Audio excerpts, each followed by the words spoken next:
tiendrai très bientôt personnellement une réunion de crise avec les membres du gouvernement central et les autorités de la ville-province de Kinshasa afin d'évaluer l'ampleur de la situation et de prendre sans délai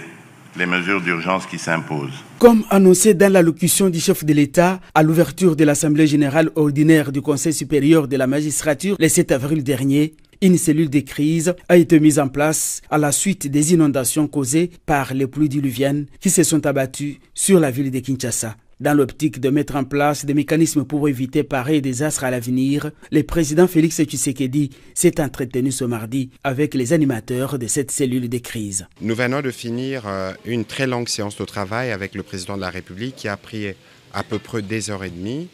pour faire le tour de la question dans sa globalité. Vous savez que depuis le 4-5 avril dernier, il y a eu des inondations dans la ville-province de Kinshasa, mais pas seulement, parce qu'il y a eu des catastrophes naturelles qui ont été notées dans le Congo central et dans d'autres provinces à travers le pays.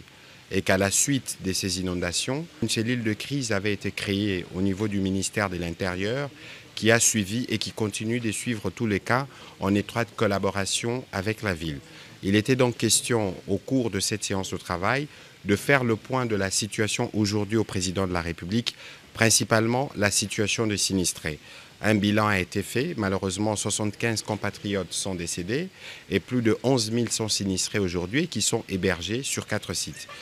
De ce point de vue, le président de la République a donc encouragé les gouvernements la cellule a été réunie hier par la Première ministre pour passer en revue toutes ces questions et évidemment établir les états des besoins nécessaires pour y répondre. Le président de la République a encouragé le gouvernement à continuer à apporter cet appui à nos populations qui ont été touchées. Désormais, des mesures efficaces seront prises pour une meilleure anticipation des risques de ce genre. Le deuxième volet du sujet a été le volet maintenant de comment le gouvernement réagit et s'attaque aux causes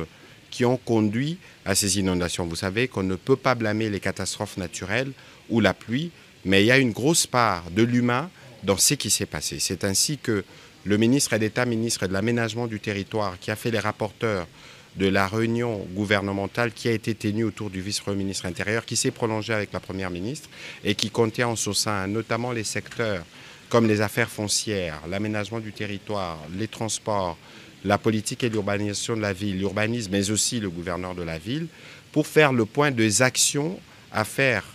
à court, moyen et long terme, pour nous assurer qu'en cas de survenance de pluie de cette nature, que les vies humaines puissent être préservées. Et donc, dans les jours qui viennent, parce que le comité, la commission va continuer de travailler, on va annoncer formellement des mesures, mais qui seront alors des mesures dures qui vont passer. Pour certaines, on va raser, en tout cas toutes les infrastructures ou les maisons qui sont construites dans les zones non édificantes.